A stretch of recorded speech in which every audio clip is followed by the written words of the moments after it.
Ito yan. Ito yung isang bahay rito sa beach na aking pinuntahan sa ngayon. May mga ano pa.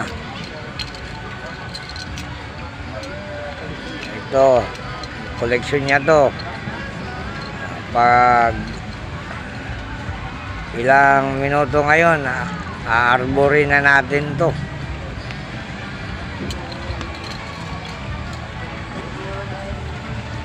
Ayan. Ganito tayo pag nagko-koleksyon. Pumupunta lang tayo sa mga bahay-bahay. Ayan. Ito, mga shells nila.